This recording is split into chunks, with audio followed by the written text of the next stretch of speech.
Narito na kabayan, ang programang Housing Rights with HSAC. Isa ka bang home buyer, homeowner o parte ng isang homeowners association? Alamin ang inyong mga karapatan kasama ang Human Settlements Adjudication Commission. Housing Rights with HSAC. Magsisilbing gabay mo sa tamang proseso at hakbang sa pagtataguyod ng inyong karapatan bilang isang homeowner. Kaya't halina kabayan, huwag magpahuli sa mga mahalagang impormasyon at gabay mula sa HSAC para sa isang maunlad, mapayapa at nagkakaisang housing community. Housing Rights with HSAC. Dito sa Radyo Pilipinas World Service.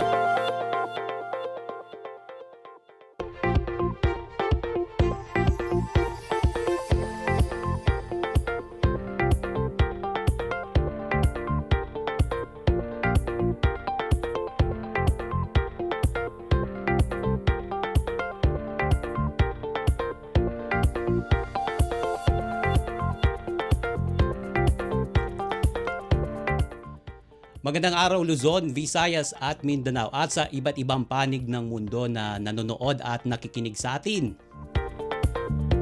Muli pong inihahandog ng Radyo Pilipinas World Service kasama ang Human Settlements Adjudication Commission o HSAC.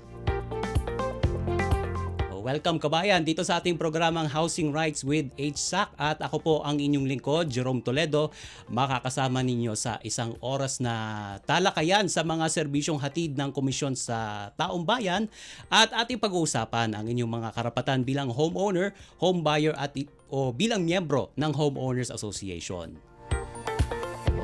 At itong programa natin, Housing Rights with HSAC ay mapapanood at mapapakinggan tuwing una at ikatlong Sabado ng buwan tuwing alas 11 ng umaga hanggang alas 12 ng tanghali sa mga sumusunod na platform. Unahin na natin yung ating social media platforms. Live nyo kaming napapanood ngayon sa Facebook pages ng Radyo Pilipinas World Service at ng Human Settlements Adjudication Commission, maging sa mga Facebook pages ng Regional Adjudication Branches ng HSAC sa buong Pilipinas. Kung ma-miss nyo man po ang episode natin ngayon, episode 3, meron naman po kaming YouTube channel na inyong mapapanood dyan sa Radyo Pilipinas World Service, ang Housing Rights with HSAC.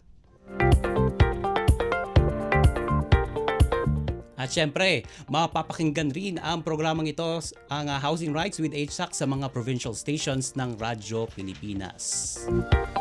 Sa Luzon po yan, Luzon, Visayas at Mindanao.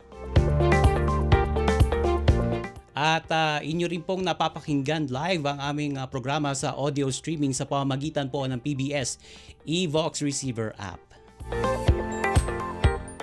At syempre ngayong araw mapapakinggan tayo ng live sa ating sister FM station, ang 104.3 FM2, The Capital.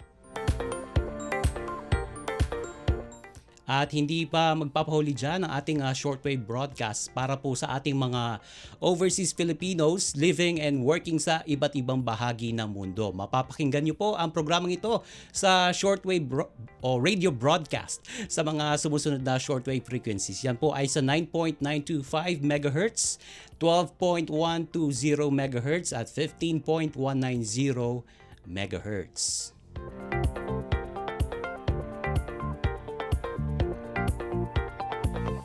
O ito na, sa unang bahagi ng ating programa, ating tatalakayin at hihimayin ang general flow ng adjudication process. So ano-ano nga ba ang mga nakapaloob dito sa prosesong ito? So magkakaroon tayo ng malalimang diskusyon tungkol dyan sa mga proseso na yan.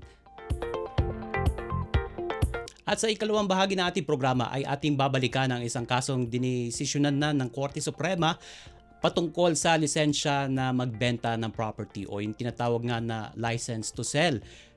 Kung sa nakaraan nating episode ay tinalakay natin ang Jocelyn T. Apurado versus People of the Philippines, ngayong araw ay atin namang tatalakayin ang isa pang kaso na may kinalaman rito. Ito yung Moldex Realty Incorporated versus Flora A. Saberon. So ano po yung mga matututunan natin dito tungkol sa kaso na ito? Ano yung mga dapat nating tandaan bilang isang home buyer o homeowner?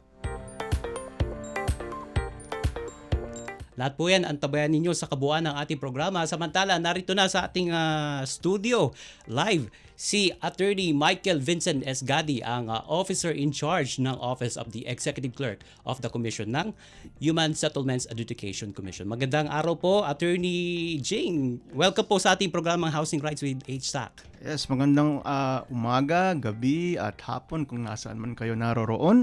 Magandang umaga sa lahat, sa inyo Jerome, at sa lahat ng mga nanonood, mga nakikinig, ating mga kababayan na nandito at nasa kung saang iba yung bansa, no? Magandang umaga sa inyong lahat. Kami nagpapasalamat na muli nyo kaming inimbitahan sa ngalan ng aming ahensya, ang Human Settlements Adjudication Commission, na under the leadership of our esteemed Executive Commissioner, si Executive Commissioner Avelino D. Tolentino III. Kami ay nagpapasalamat at sa inyong pag-unlak sa amin. Ayan, maraming salamat at kami nga po yung magpapasalamat sa inyo at very honored na nandito po kayo sa aming studio. Ito yung welcome po sa ating episode 3 na. So, nakailang episodes na tayo. 1, 2, 3. So, ng ating Housing Rights with HSAC. And ngayong araw, exciting ang ating magiging diskusyon dahil ito, sesetro tayo dito sa overview ng proseso ng HSAC sa pagresolba ng mga kaso. So araw-araw may mga nagpupunta sa ahensya po sa HSAC. And then, tulad din sa mga nakarang episode, Attorney Jing, magbibigay din tayo ng isang landmark case nga na may kinalaman sa mandato ng HSAC. Pero ito, dako na tayo dito sa unang bahagi. So, itong proseso na to, so hindi ito madalian, kumbaga, 'di ba? Kumbaga ito ay step by step procedure. So, the complaints ng HSAC na nare-receive ninyo will undergo the adjudication process as usual. Yes. Once na nag-file na ng verified complaint, so that this is how the case nga will proceed under the 2025 revised rules of procedure. Yan. So, umpisa na natin yung ating talakayan tungkol dito, Attorney Jing. So, maaari niyo po bang ipaliwanag kung umpisa natin to. Karaniwang proseso ng HSAC kapag may nag-file ng kaso sa inyo. Okay. So, madalas kasi ito yung usual na tinatanong sa amin, no? Paano ba mag-file ng kaso sa HSAC? Okay. So, meron tayong tinatawag na parang overview ng ating adjudicatory process, no? Na sabi mo nga, 'di ba, batay ito sa aming 2025 Rules of Procedure. Okay. Tapos usually kasi, 'di ba, ang adjudicatory process hindi naman 'yan basta-basta lang, 'di ba? Nagmeron. Nagsisimula 'yan, of course, with the filing of a verified complaint. Okay. Ano ibig sabihin pag sinabi mong verified? Ibig sabihin lang 'yan, ito ay under oath. Kasi gusto mong patotohanan na lahat ng sinasabi mo rito sa iyong reklamo ay syempre totoo at 'di ba, batay sa iyong nalalaman at batay sa iyong na-experience, 'di ba?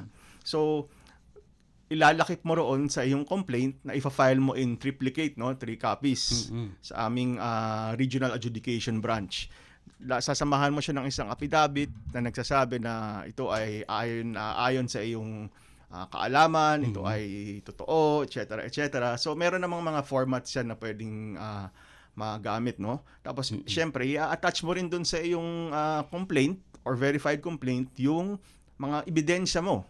Let's say kung syempre kung may reklamo ka, kailangan lamanan mo ito, di ba? Yan. So kailangan yung mga lahat ng documentary evidence mo nakapalaob na ron sa complaint at syempre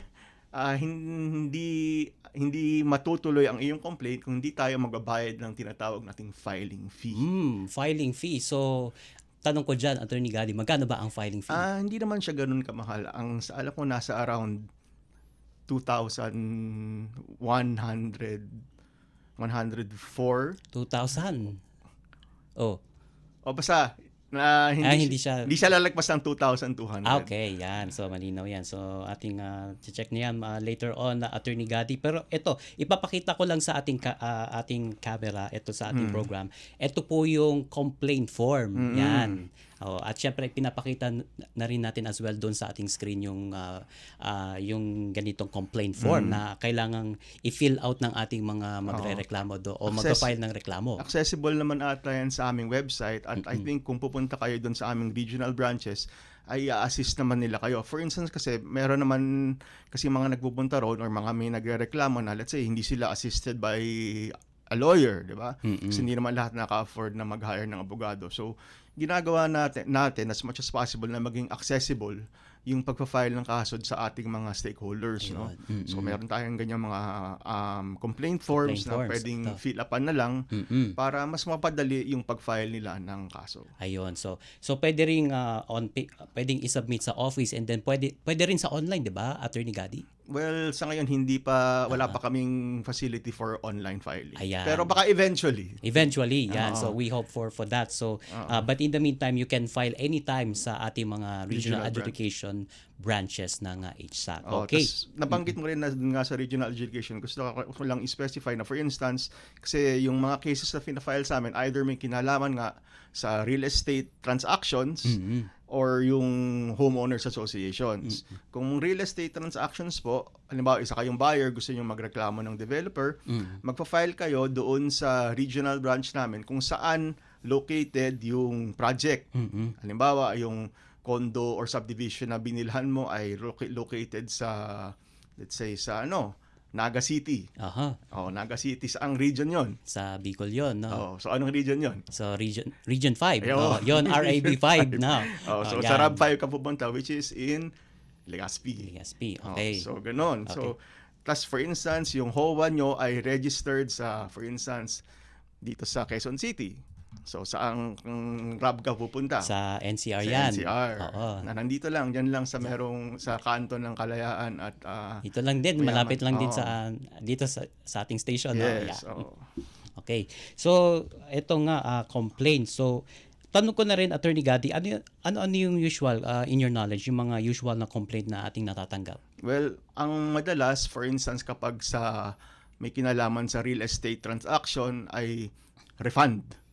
Okay. For instance kasi may isang buyer, bumili siya ng property sa isang developer, tapos let's say nagbabayad na siya ng mga amortization niya, tapos it came to a point na nakikita niya na si developer ay hindi tumutupad sa kanyang mga obligations under nung kanilang contract. As promised nga doon sa contract, 'di ba? Sa kanilang contract na sila, 'di ba? So naisip or pag nakita, or let's say nakita niya yung development, wala pang swimming pool, wala pa yung facilities, wala pang ang mga roads for instance. So pag nakita niya yun, ibig sabihin pwede na siyang mag-file ng kaso for refund kung sa tingin niyang hindi na tumutupad si developer dun sa kanyang mga obligasyon. Okay. So unang step pa lang yun ng process, which is filing a complaint. So pangalawa, Attorney Gadi, ito yung tinatawag natin na summons, no? So ano bang nilalaman nitong summons? Kasi ganito 'yan. Pero bago i-issue yung summons, ang gagawin kasi ni regional adjudicator, siya yung parang namin kumaga siya yung parang judge dun sa aming RAB, no? I-determine muna ni adjudicator kung tama ba yung yung form and substance ng kanyang complaint. Nandun na ba yung lahat ng requirements? Okay. Tapos kung sa tingin niyang okay na, di mag-i-issue na siya ng tinatawag nga nating summons. Ang nakalagay dito sa summons ay pinapatawag yung nirereklamo or si respondent na bibigyan siya ng 15 days from the receipt of the summons na mag-file ng kanyang tinatawag na answer na dapat ay verified din. So under oath din yung answer. Okay. So kailangan verified yung kanyang answer doon. So bakit kailangan tumugon ng respondent doon sa nasabing summon na yon? Ano bang implication kung hindi siya tumugon agad? Well, kung hindi siya tumugon, magpapatuloy lang yung kaso na walang participation si respondent at meron kaming isang proseso under our rules na pwede siyang i-declare in default.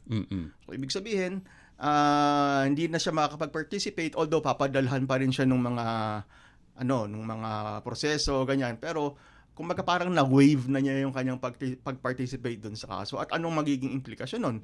Ibig sabihin, hindi na niya madedepensahan yung sarili niya. Maaring, kumbaga, di ba? Kumbaga, ano niya yon, kasalanan niya yon kung bakit hindi siya tumugon doon sa summons. Ayun, pero nonetheless, tuloy-tuloy pa rin ang kaso. Yung kaso. At syempre, ang magiging resolution usually nung adjudicator namin, kasi sino lang bang nakapag-submit ng ebidensya? 'Di ba? It's just a complainant. So usually, 'di ba? So yun lang yung kasi ang bawat kaso it is resolved based on the facts and evidences submitted.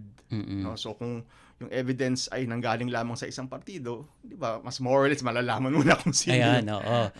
Pero kailangan talagang sumagot ng respondent doon sa complaint.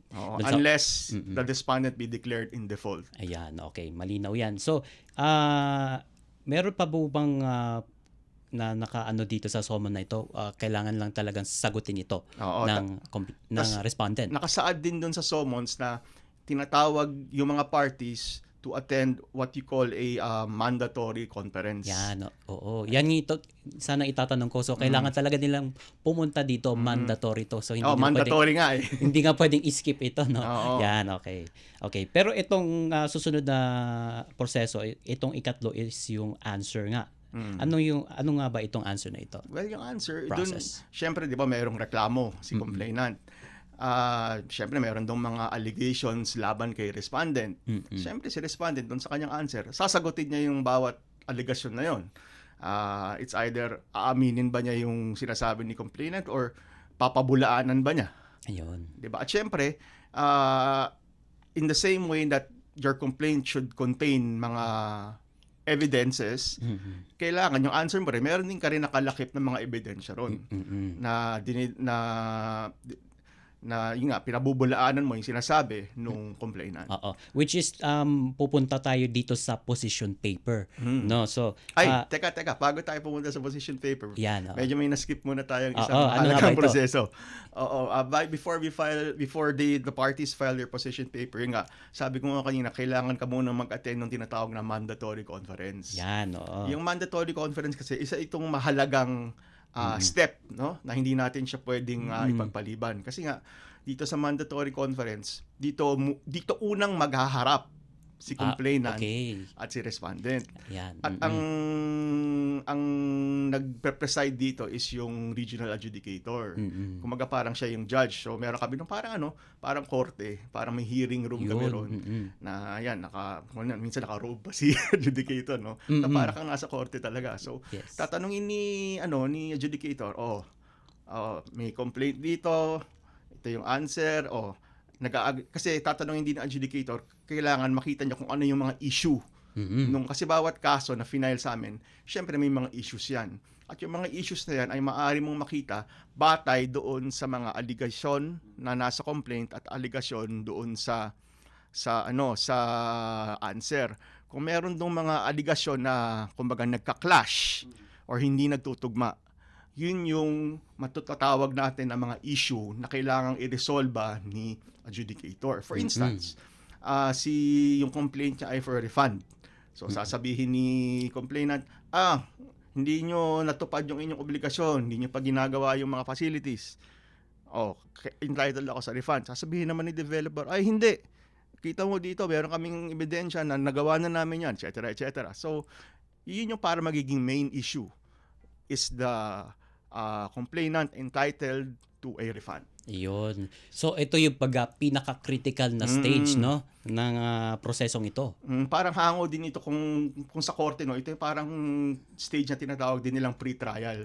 Kung saan lahat tayo ay pinag-aayos natin yung mga issues, lahat ng mga ebidensya para mas mapadali syempre yung pag-resolve ng kaso. Ayun. At saka Attorney Gadi, parang ito yung proseso na kung saan pwede pa nating maisalba ba itong ganitong kaso. Kasi nga sa mandatory conference, isa sa mga tatanungin sa inyo nung adjudicator is, pwede pa ba kayong magkaayos? May pag-asa pa ba? Or 'di ba, kung at least kung mapag-usap mo sila tapos they come to a meeting of the minds na sige na nga, i-refund na lang kita, sabi ni developer. So at least, pwede nang mag-issue doon si adjudicator ng isang judgment based on yung kanilang compromise. So makikita mo, hindi na siya tutuloy to a full-blown case. Di ba? Mas maigi yun, di ba? Kasi tayo, we promote yung alternative dispute resolution, di ba? And for instance, halimbawa, kahit na sa gaanong pagko-convince ni adjudicator, kaya niyo po bang mag-ayos? Wala talaga. Pwede niya kayong i-schedule pa for tinatawag nating mediation. Mediation, Na kung okay. saan, magsa-schedule kayo ng isang date kung saan si adjudicator sasabihin niya, meron kaming mga mediators, mag-appear kayo sa kanila at susubukan din nila kayong pag-ayusin. Yun. So, yun yung kailangan talaga nilang gawin. So, isang beses lang ba itong mediation process na ito? ang buong process na ito, itong mandatory conference at mediation process, this should be completed within a span of 60 calendar days. Okay, 60 calendar days. Oo. So pwedeng more than once na pag-uusap, no? Tapos depende rin siyempre sa availability ng parties, tapos depende sa schedule nila. Pwedeng more than once silang mag-usap. Let's say kailangan pa nilang pag-usapan, let's say si developer, kailangan niya munang i-consult yung mga boss niya, ganyan, di ba, et cetera. So, maaaring may several settings yung mga yan. Ayan, oo. At syempre, kailangan nila pumunta doon sa Regional Adjudication Yes. Branch. Oo. Okay, so malinaw yan yung kailangan nilang etong mandatory conference, kailangan nilang pumunta at talakayin yung mga kung ano yung mga issue, kailangan timbangin niya at syempre kailangan din pag-ayusin muna kung maisasalba pa Kung yung kaya. kung kaya pa, 'di ba? Kung hindi na dadako na tayo dito sa paghahain ng position paper. Yun. So kung wala na talaga, let's say nag-mediation na sila, wala talagang pag-asa. Ayaw talagang magbigayan, no? So sasabihin na lang ni adjudicator, sige, since hindi kayo nagkasundo, nag-mandatory conference na tayo, nag-mediation na tayo, you didn't reach an agreement, mag-i-issue na si adjudicator ng isang order saying na mag-file kayo ng inyong position paper within 15 days from ma-receive nyo itong order ko na sinasabi kong mag-file na kayo ng position paper. Okay. 15 days within The receipt. The receipt ng order ni adjudicator. Okay, receipt of the ng manggagaling sa adjudicator. Okay, so after that it will go to case deemed submitted for decision na. Tama po ba ito? So let's say nakapag-submit na yung both parties ng position paper, si adjudicator naman ay mag-i-issue ulit ng order stating that the case is now deemed submitted for decision. Okay, and then it will go to dun sa tinatawag nga na judgment sa regional adjudicator. Yes, na kailangan ma-resolve yung case within 90 days from the time na i-issue niya yung order declaring the case deemed submitted for decision. Okay, 90 calendar days, Yes, malinaw. 90 calendar okay. days. And then kung halimbawa may apela pa ang either or both parties kung hindi nila nagustuhan yung judgment na inilabas ng adjudicator, Yes.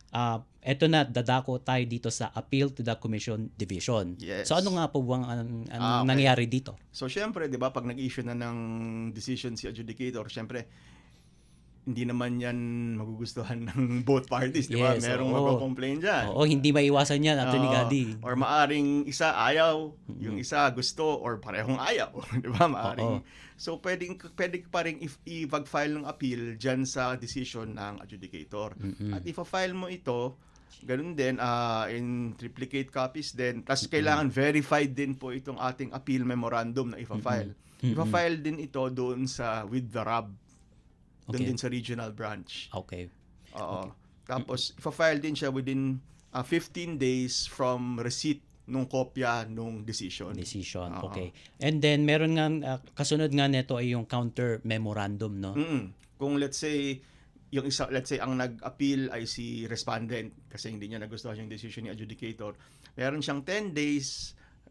Si complainant naman, meron siyang 10 days from the receipt of the appeal memorandum ni respondent to file a counter kung gusto lang niya. Oo. Hindi naman necessarily required mag-file ng counter, pero kung gusto lang niya mag-file ng counter memorandum, meron siyang 10 days from the receipt of the appeal memorandum to file it. Pero ang filing nun ay dito na sa amin, sa central office na. Sa central na. Okay. Pero itong regional adjudicator, ito nga yung RABs. At saka kung hindi mapag-ayos talaga sa regional level, so kailangan nang ibato ito sa central office. Okay, dito na papasok yung judgment of the Commission Division. Yes. Okay. Pero before tayo pumunta ron, meron lang din mga ilang requirements din yung pag-file ng appeal. Diba? Tulad ng pag-file ng complaint, meron din yung appeal fee. Okay. At tapos, for instance, yung decision ni adjudicator, merong utos dun sa, halimbawa, yung mag-stick na tayo dun sa refund. Yeah. Halimbawa, yung judgment ni adjudicator is for the developer to refund X amount to the buyer. Along with the appeal fee, kailangan din niya mag-post ng tinatawag nating appeal bond in the amount kung magkano yung ina-judge ni adjudicator. For instance, sinabi niya, i-refund mo si buyer ng, let's say, 500,000 pesos. So, kailangan niya mag-file ng bond aside from the appeal fee in the amount kung magkano yung pinapa-refund sa kanya. Ayun. So, kailangan talagang merong tawag dito, judgment na may labas from the Commission Division. Okay. And then, magkakaroon nga ng, since may babato na to sa central office nga ng HSAC. So may judgment na manggagaling sa Commission Division. Dito na papasok yung tinatawag nating motion for reconsideration. Pero bago tayo pumunta ron sa motion for reconsideration or doon sa MR, bali ang mangyayari muna is from the RAB, iaakyat sa amin. Actually, ang mag-receive niyan yung office ko. Yung Office of the Executive Clerk. Yan, kasi ang trabaho namin is lahat ng mga appeals na umaakit sa central office, kami yung nag-screen, kami yung nag-receive. So, lahat ng mga appeals galing from our regional branches, sa amin mapupunta. So, ang nangyayari dyan is, yun nga, isi-screen namin, tapos meron din kaming parang raffle. Okay. Na mararaffle yan, mapupunta doon sa iba-ibang mga divisions namin. Okay. Tapos, pag napunta na sa divisions, doon na i-resolve nung mga commissioners yung appeal. Tapos merong 120 days sila para i-resolve yung appeal. Ayun, by the division. By the division, okay. And may instances ba na, although binabato sa inyo yung mga nanggagaling sa regional adjudication branch, so may instances ba sa isang kaso na binabalik nyo ulit sa regional? Well, for instance, halimbawa, may nag-file na lang appeal, tapos let's say, ganito kasi i-kompletohin muna natin yung process. Yes. Halimbawa, nag-file na lang appeal yung isang party, napunta na sa amin, tapos batay dun sa panunuri nung division ng commission, may nakita siya halimbawa na merong prosesong hindi sinunod si adjudicator. Let's say, hindi niya sinama yung isang party na kailangan dito sa kaso. Or hindi siya nag-issue ng summons. Minsan kasi nangyayari din yun may mga missteps rin na nangyayari. So, ang gagawin ng commission, ng division, mag-i-issue siya ng order, remanding. Ibig sabihin, remanding, ibabalik. Yun. Dun sa RAB, yung kaso, na parang, ayusin mo to. Sundan mo yung proseso natin ayon dun sa ating rules of procedure. Pero kung, let's say, for instance, sabi nung division, nung commission na, okay, tama naman yung ginawa niyang proseso. So, ang gagawin ni Commission Division, mag-i-issue na siya ng ruling on the merits of the case. Yun. Ibig sabihin, halimbawa, yung kasong refund, balik tayo dun sa issue pa rin. Entitled ba sa refund si buyer? So, for instance, ang ruling ni RAB, ni adjudicator, ay entitled. So, pag akyat on appeal, yung division, titignan niya ulit yung mga ebidensya, susuriin niya, ganun din Kasi lahat ng mga decisions ng commission ay nakabatay yan dun sa allegations ng mga parties sa kanilang mga pleadings, no? Either yung complaint, answer, position papers, and yung appeal memo or counter memo. Tapos lahat yan may nakalakip na ebidensya. Kailangan iniisa-isa talaga namin yan, tititignan namin lahat ng mga ebidensya. Tapos doon namin ipagbabasihan yung aming mga decisions. So for instance, nakita nung division na, tama yung complainant, entitled nga siya to a refund. So ang gagawin, mag-i-issue ng ruling si division ng commission, affirming or sinasang-ayunan niya yung decision ni adjudicator. Yun, okay. Okay, so ito, fast forward tayo dito sa motion for reconsideration. Yan yung next step. So let's say for instance, in a firm ni division si adjudicator. Siyempre, talo ulit si developer, di ba? Kasi pagbabayarin siya ng refund. May chance pa siya ulit na another chance, di ba? Yun yung through yung motion for reconsideration na kailangan niyang i-file din within 15 days from receipt ng decision ng division. Okay. At si si buyer, si complainant, may option siya na mag-file ng opposition kung gusto niya. Let's say, pero hindi naman required 'yun, no? Kung gusto lang niya.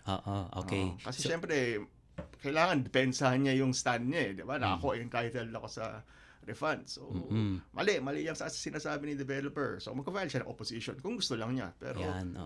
So, parang pares lang na case, so kailangan lang talagang ilaban tong case na to. Yan, which is under the motion for reconsideration. At Okay. ang mag-resolve niyang motion for reconsideration na yan ay yung tinatawag nating commission and bank. Commission and bank. Okay. Kasi ganito yan ang commission kasi, meron kaming 5 commissioners composed of our executive commissioner at meron din kaming 4 na commissioners. Tapos, yung commission is also divided into 3 divisions with 3 commissioners each na iba-iba ang composition niyan, no? Hindi pare-pareho yung composition ng bawat division namin. So, so let's say napunta sa first division. First division issues the decision affirming the adjudicator. Pagdating sa MR o sa motion for reconsideration, ang mag-resolve na nung MR is yung commission and bank or all the 5 commissioners. Ayun, okay. So yung lahat sila involved doon sa pag-handle ng case na yan. Okay. So ito medyo kapos na tayo dito sa first part natin. So bibilisan lang natin to. So comment on the motion for reconsideration. Ito yung pag-file ng comment ng on the motion by adverse party. Yun yung sinabi ko, yung pwedeng comment or opposition. Opposition. Okay. Okay. And then maglalabas ng judgment yung commission and bank. Yes. Tungkol diyan. Maglalabas ng motion kung pabor ba o hindi. Maaring i-rule ni commission and bank, yes, entitled pa rin si buyer to a refund. So, ang gagawin niya, sasabihin niya, walang merit yung motion for reconsideration, i-dismiss niya, at i-affirm niya yung decision ng division. Yun. So, pero syempre, hindi pa tapos doon. Yan, hindi pa nga talaga, 'di ba? Maraming chances talaga na maraming chances na kailangan na i-defend or kumbaga i-challenge yung complaint. Kasi naman yan nasa karapatan naman yan ng isang party na entitled siya dun sa remedies available. Diba? So, ang next remedy available, let's say, nag-issue na si Commission and Bank ng ruling on the MR. Ang next step dyan, kung gusto pa rin niyang, let's say si developer, gusto pa rin niyang i-appeal yung decision ng Commission and Bank, pumunta na siya sa Court of Appeals. Ito, yung pinaka-last sa proseso. Well, actually, hindi pa. Oh, talaga? Pwede pa. Marami pa. Syempre, kung titignan mo yung hierarchy ng ating court system, no? Hanggang Supreme Court. Hanggang Supreme Court yan. Kung gusto niya, paabutin hanggang Supreme Court, pwede. Okay. Pero technically, ang Court of Appeals po ba or Supreme Court ang pinaka-last step dito? Ang Supreme Court yung pinaka-last talaga. Okay. It is tawag nga nila, the Court of Last Resort. Ayan. So kung i-appeal do sa Court of Appeals, syempre, kung ayaw talaga, gusto talagang i-challenge talaga, ilaban hanggang sa uli. Sa Supreme Court talaga. Let's say, yung decision ng Court of Appeals, ina-affirm si Commission and Bank na tama, entitled sa refund si buyer. So, si developer, hindi tayo papatalo dyan. File muna tayo ng kasi sa CA, pwede ka rin mag-file ng MR muna eh. Yan, oo. Parang uulit lang din sa mga... sa mga... Tapos kung denied yung MR niya, akit na siya on appeal to the Supreme Court. Ayun, so all in all, gaano ba kahaba ang proseso sa inyong knowledge po? Well, depende rin yan, no? Kasi bawat stage ng proseso ay... pero sa amin, for instance, sa HSAC, ang based sa na-experience lang namin, from the filing of the complaint, minsan natatapos yung buong proseso hanggang sa amin sa Commission and Bank. Minsan yung pinakamabilis na namin siguro mga 6 months natatapos na siya. Kung Okay. kung susundan mo lang yung kung walang Yung sakit. yung Oo. normal na flow lang ng Oo. process. Average, siguro kaya within 6 months. Within Pero 6 usually, months. pag umakit na yan sa taas, mas dun tumatagal. Ayan. Diba, oo. sa Court of Appeals. Ako kasi nanggaling din ako sa Court of Appeals before. Oo. Nagtrabaho din ako doon dati at ang daming umaakit na kaso doon. Lahat, ako dati nung nagtatrabaho ko sa Court of Appeals, ang dami naming dinadraft ng mga decisions from different agencies din. At hindi lang from different agencies, from different courts din, yung regional trial courts. Lahat yun umaakit sa Court of Appeals. Minsan tumatagal din talaga kasi sobrang dami ng kaso na umaakit talaga. But nonetheless, ito yung kailangan talagang sundin. Pero syempre, as much as possible, kailangan din talaga dumaan muna sa mediation. Syempre, para hindi na umabot dito sa napakahabang proseso. Yun yung halaga nung ating mediation at nung mandatory conference, no. Kasi nga kung at that level pa lang ay maayos yun na yung problema nyo. Di ba? Mas mainam yun. At mas mainam, hindi lang mainam, kundi mas less gastos rin. Yan, tama yan. Tama. Diba? Oo. Kailangan talagang pag-usapan din yan. Oo. Para hindi, or kung hindi talaga, meron naman po tayong regional adjudication branch at syempre ang HSAC dito sa central office upang dinggin ang mga complaints na yan. Okay, Attorney Jing, so may pag-uusapan pa tayo tungkol dito sa ikalawang bahagi ng ating programa. Yung tungkol naman dito sa Moldex versus nakalimutan natin to. Sa ating notes. Saberon. Floras A. Saberon. Yan, ulitin natin na Moldex Realty Incorporated versus Flora A. Saberon. So, pag-uusapan natin yan sa ikalawang bahagi po ng ating programang Housing Rights with HSAC. Magbabalik po kami, makalipas lang po ang ilang mga paalala.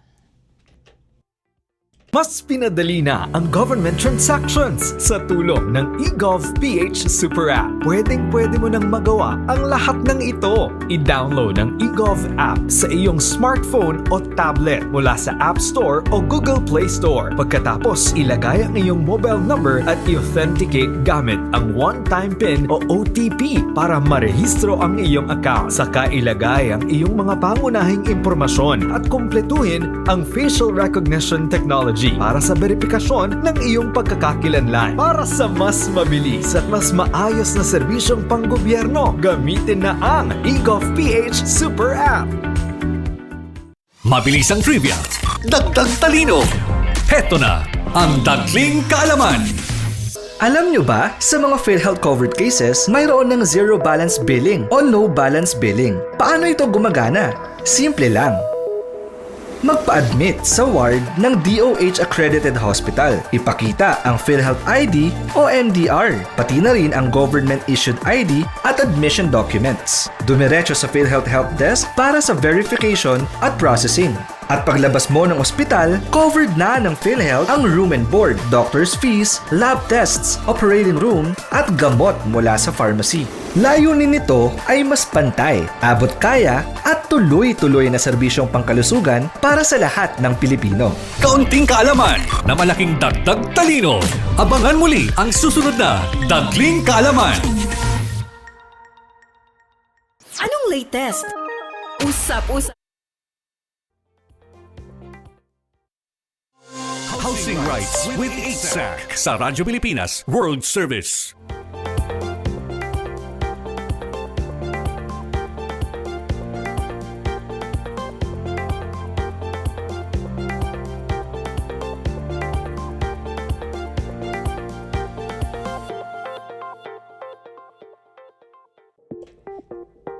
Ayan, welcome back po sa ating programang Housing Rights with HSAC dito po sa Radyo Pilipinas World Service. Kasama nyo pa rin po ang inyong lingkod, Jerome Toledo. At sa ikalawang bahagi po ng ating programa ay ating pag-uusapan na itong Moldex Realty Incorporated versus Flora A. Saberon. So ano yung matututunan natin tungkol dito sa kaso na ito at ano yung mga dapat nating tandaan bilang isang home buyer at bilang bahagi ng Homeowners Association. So sa ikalawang bahagi kasama pa rin natin si Attorney Michael Vincent Esgadi, ang officer in charge ng Office of the Executive Clerk of the Commission ng Human Settlements Adjudication Commission. Magandang araw po muli, Attorney Jing. Yes, magandang araw ulit, no? Oo. Pero bago natin i-discuss yung kaso, i-clarify ko lang kanina yung mga, kasi nga pinag-uusapan natin kanina yung proseso, di ba? Yes, oo. Oo, clarify ko lang ulit yung kung ano yung mga fees na kailangan bayaran kung magkano. Yan, oo. Yung filing fee with RRAB, it is 1,440. Yan, okay. Yun. Okay. Tapos, ang appeal fee naman sa commission is twice the amount, 2,880. Ayun. So 1,440 ang filing fee. Oo. Ang Appeal fee naman 2,880. 880. Okay, so malinaw na yan sa ating mga taga-subaybay ng ating programang Housing Rights with HSAC. So, hindi naman siya ganun kamahalan.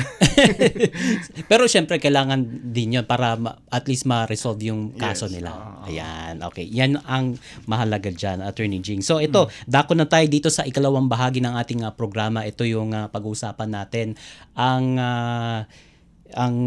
Moldex Realty Incorporated versus Flora A. Saberon. Pero paalala lang po sa ating mga taga-subaybay, ang ating magiging diskusyon dito patungkol sa kasong ito ay guide lamang o gabay dahil lahat naman po ng kasong idinudulog sa Human Settlements Adjudication Commission ay nire-resolve po yan ayon sa merito o sa case-to-case basis nga ika nga. 'Di ba, Attorney Jing? Yes. So, ano yan, no? Kumaga ano lang to, parang guide. Kung sa tingin yung applicable to sa inyong kaso, maaari nyo siyang gamitin. Di ba? Kung hindi naman, hindi. Di ba?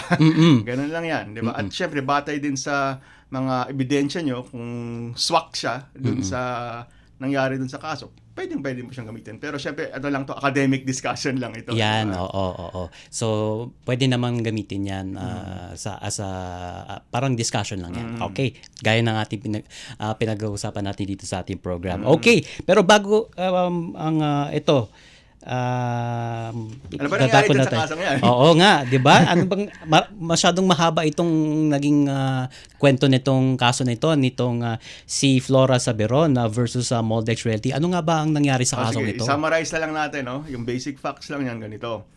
Itong si Flora Saberon, bumili siya ng isang 180 square meter lot dito kay Moldex. Si Moldex yung developer. Yan.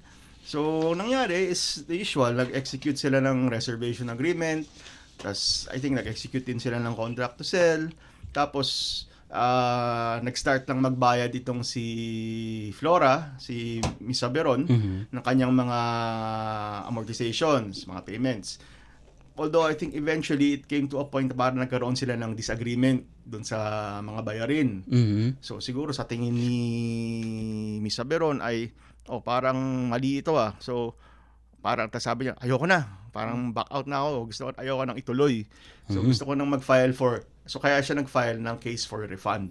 Pero final niya pa ito doon sa dating ahensya namin, yung kumbaga yung predecessor agency, kung familiar kayo doon sa HLURB, Housing and Land Use Regulatory Board. Ito yung predecessor ng yung predecessor ng HSAC. Okay. So, nag-file siya ng complaint sa HLURB nga for refund, 'di ba? Sabi ko nga yun yung usual naming mga cases, 'di ba?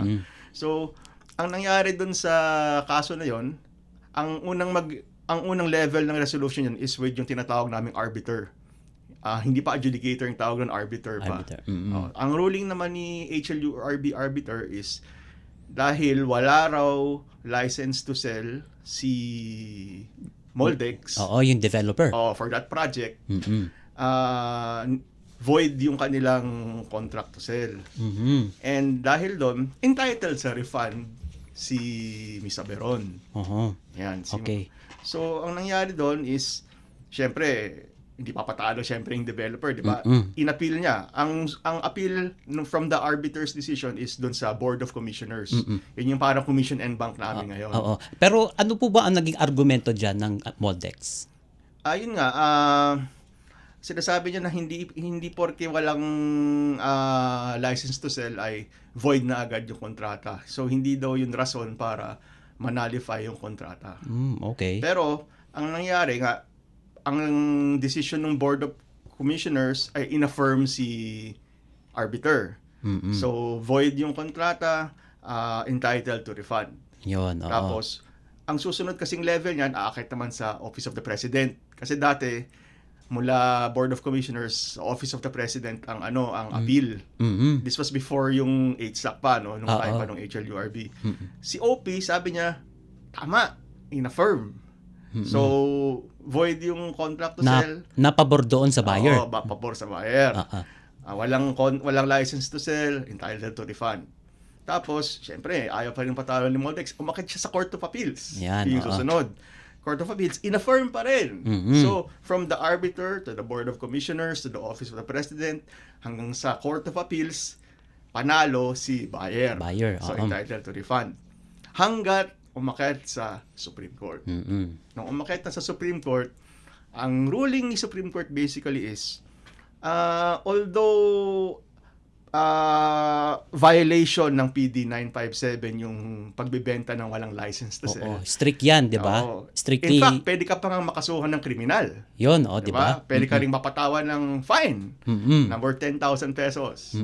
Pero, ang sinasabi ni Supreme Court, hindi porke wala kang license to sell or hindi porke na-violate yung provision ng PD 957 Section 5, ay it does not ito yung parang more or less sinabi ni Supreme Court, it does not affect the intrinsic validity of their contract. Ayun. Ano ibig sabihin nun? Ibig sabihin, hindi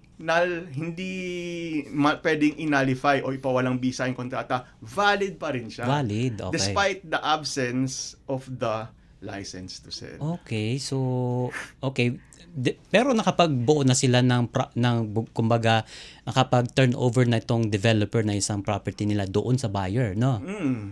Pero yun nga, ang nangyari, ang sinabi ni Supreme Court, tuloy niyo pa rin yung kontrata. Pero yun nga, for instance, halimbawa, yung buyer baka ayaw na niyang ituloy kasi baka hindi na niya kayang bayaran, may option naman siya rin na pwede siyang mag-opt for pwede rin siya magpa-refund through Masedalo. Yan, na 50% lang yung makukuha niya doon sa kanyang binayad. Pero syempre, may iba pang may iba pang proseso yun. Siguro, the subject of another episode pa discussion siguro. Yan, Pero yun nga, parang ano ba ito? Ang kaso na ba ito? Involving ba dito yung parang installments ng sa panig ng buyer? Yun yung sa Masedalo. Pero ang gusto ko lang i-focus dito kasi sa kasong ito, itong kasong Moldex Realty versus Saberon, hango pa ito sa meron kasing mas naunang kaso pa rito na kumbaga kung landmark ito, meron pang mas landmark sa kanya. At ito yung cases na spouses Cochien versus Santa Lucia. Yan. Itong Saberon kasi, this was a 2013 case. Itong spouses Cochien case is a 2007 case. Na sinasabi rin dun sa naunang kaso na yon, yung spouses Cochien, na ganun din.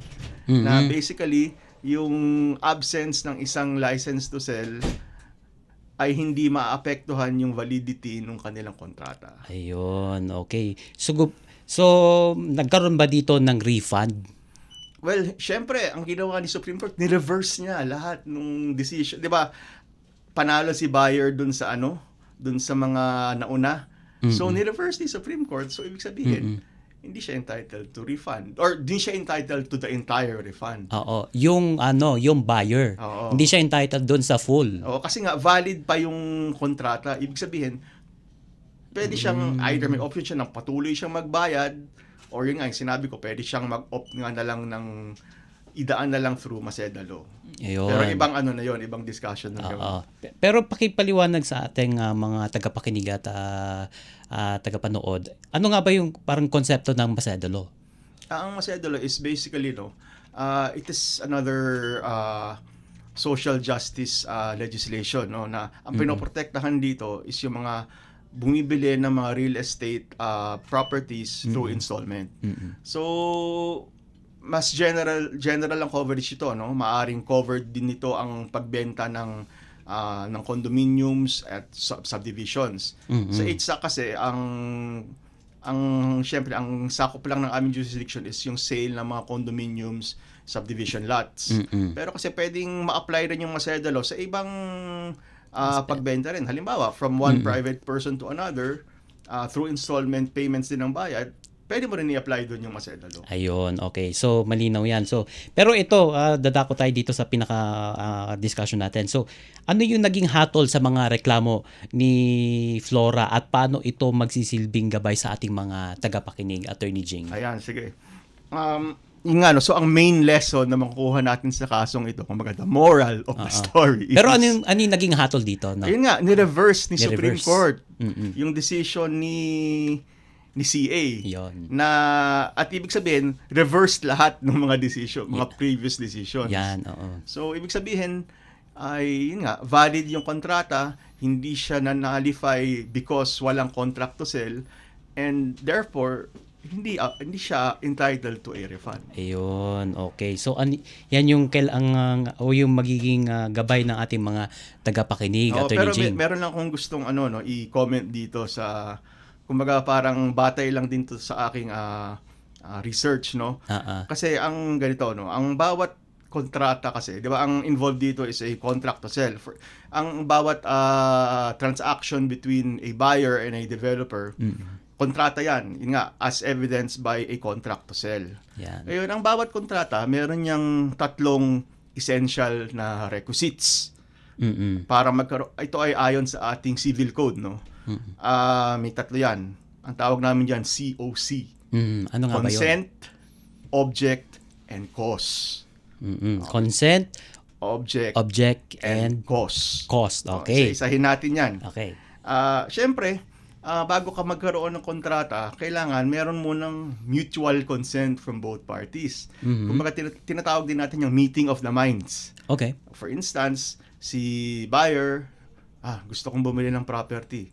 Si developer, gusto kong magbenta ng property. O gusto mong bumili sa akin? Oo. O sige, bibentahan kita. O sige. Ayun. Parang nag-usap lang, no? Yan. Meeting Parang of- deal, no? Oo, kahit na wala pang kasulatan yan, kontrata na yan. Yan, oo. Oo. So, yun yung consent na kailangan from both parties manggaling. Okay. Tapos, meron din tinatawag tayong object or yung the subject of the contract. Ito yung ano ba yung binibenta, ano ba yung binibili. Siyempre, ito yung, let's say, yung condo unit or yung subdivision lot. Kung ano man yung binili niya o kung ano man yung dinedevelop ni developer. Yan. Di ba? Tapos, yung isa pang last na requisite is yung cost. Cost. Ito yung, kumaga, ito yung the why. Kung bakit kayo nag-enter into a contract. Siyempre, si buyer, ay gusto kong bumili ng property, gusto kong bumili ng bagong bahay, gusto kong ma-deliver sa akin yung property. Tapos ang cost naman ni developer ay gusto kong magbenta, gusto kong mag-collect ng purchase price ko. So, lahat yan ay nagmi-meet together, no? So, yan yung 3 essential requisites na contract. Consent, object, and cost. Ngayon, meron kasing instances minsan na ang consent ng isang partido doon sa kontrata ay tinatawag nating nababahiran or na-vitiate, no? Ibig sabihin, yung pwede siyang naloko para mapakonsent doon sa kontrata. Parang dinaan sa mga matatamis na salita. Or alam ba, ibalik natin dito sa usapin yung license to sell. Halimbawa, ang nangyari ay, kasi ang sabi, for instance, si buyer A, sinabi niya kay developer B, sige, gusto kong bumili ng condo sa inyo. Pero, gusto ko munang makita yung inyong license to sell. Kasi itong si buyer, siguro medyo maalam siya, no? Or nagtatanong-tanong siya, meron ba kayong license to sell? Tapos sasabihin ni developer, meron, syempre. Tapos may ipapakita siyang license to sell. Yung pala, yung license to sell na yun, peke. Peke, ayan. Or wala, in reality, wala siya talagang license to sell. Ayan, so diyan papasok yung criminal liability. Or ibig sabihin, ito yung sinasabi natin na yung consent ni buyer nabahiran. Napapayag siya na mag-enter into a contract even if yung ang ginamit na license to sell ay peke. Ayan. Ito ang tinatawag dito ay fraud o panloloko. Ayan. So kung ang consent mo ay nabahiran ng fraud or panloloko, may chance ka pa na pwede mong ipa-nullify o ipawalang bisa yung kontrata ninyo batay dito sa meron kasing isang provision sa ating civil code, no, yung Article 1390 ng Civil Code. Sinasabing kapag yung iyong consent ay nabahiran ng panloloko or ng fraud, pwede mong ipanalify yung kontrata. Ayan. Pero syempre ito na yung medyo exceptional circumstance, no, na sinasabi ng Supreme Court, kailangan merong dalawang conditions para ma-fulfill mo ito. Ang sinasabi ng Supreme Court dito, para mapanalify mo pa rin yung kontrata due to fraud, is kailangan yung ginamit na fraud, yun yung ginamit nung, let's say, ni developer para makuha yung consent ni buyer. Ayan. At kailangan, si buyer naman, kailangan niyang patunayan yung fraud with tinatawag nating clear and convincing evidence. Na kailangan, kasi hindi mo lang basta pwedeng sabihin ni buyer na, ay, niloko ako, gusto ko ng refund. Kasi allegation lang yan at meron tayong sinasabi na ang allegation, mere allegation is not proof. Kailangan mo talagang patunayan yung fraud. Ayan, okay. So, etong tatlo na to, so kailangan para may synergy dito. Kailangan talaga they jive with each others. Okay.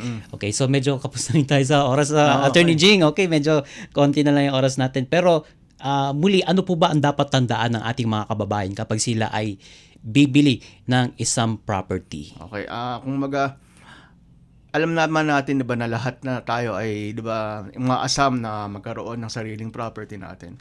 Ang kumbaga ang masasabi lang natin, no, is maging mapanuri tayo as buyers, no.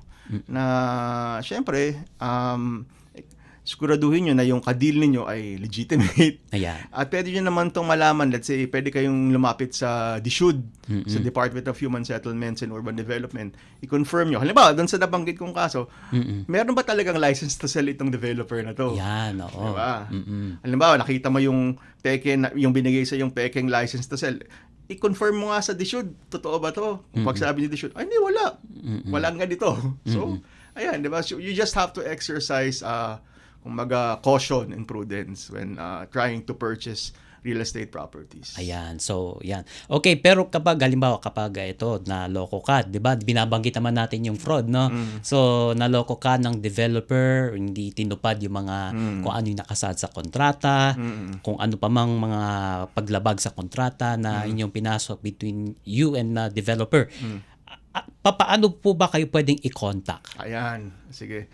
Ang aming ahensya ay syempre depende kung nasang lugar ka rin, no? Depende kung nasang region ka, bawat region naman ay merong kung instance nasa Naga nga, diba? Nasa Naga, Region 5, yan. Yung office. Makikita nyo naman po sa aming website, no, kung nasaan yung mga addresses ng bawat RABs namin. Tapos yung aming central office ay located dito sa along Kalayaan Avenue, corner Mayaman Street.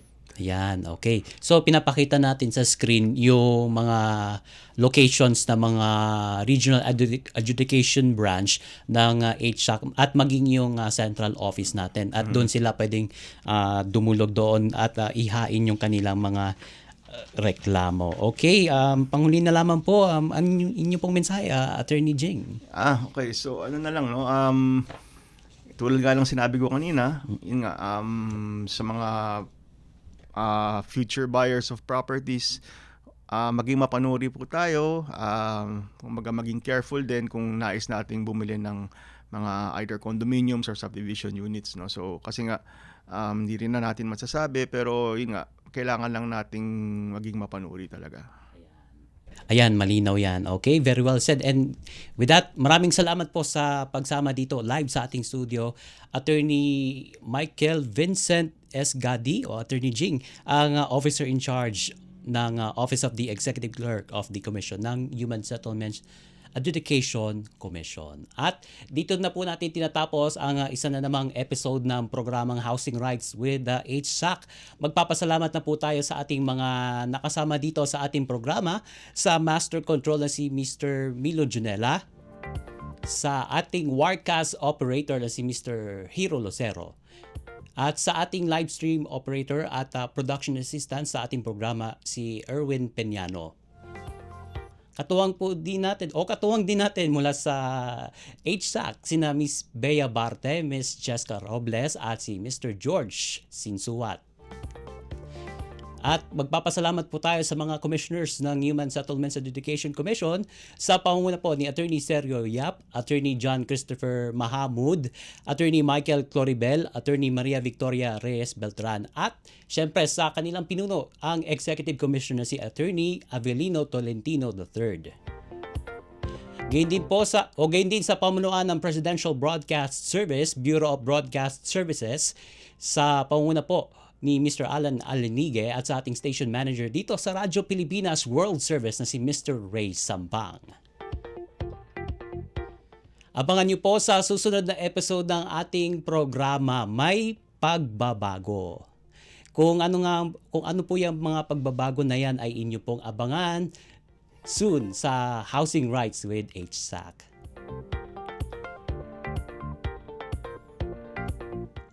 At karangalan ko po na kayo po ay aking napaglingkuran sa mga nakalipas na mga episode ng Housing Rights with HSAC. Muli maraming salamat sa mga sumubaybay sa programang ito. Housing Rights with HSAC. Ako po ang inyong lingkod, Jerome Toledo. Maraming salamat, kabayan. Narito na kabayan, ang programang Housing Rights with HSAC. Isa ka bang home buyer, homeowner o parte ng isang homeowners association? Alamin ang inyong mga karapatan kasama ang Human Settlements Adjudication Commission. Housing Rights with HSAC. Magsisilbing gabay mo sa tamang proseso at hakbang sa pagtataguyod ng inyong karapatan bilang isang homeowner. Kaya't halina kabayan, huwag magpahuli sa mga mahalagang impormasyon at gabay mula sa HSAC para sa isang maunlad, mapayapa at nagkakaisang housing community. Housing Rights with HSAC. Dito sa Radyo Pilipinas World Service.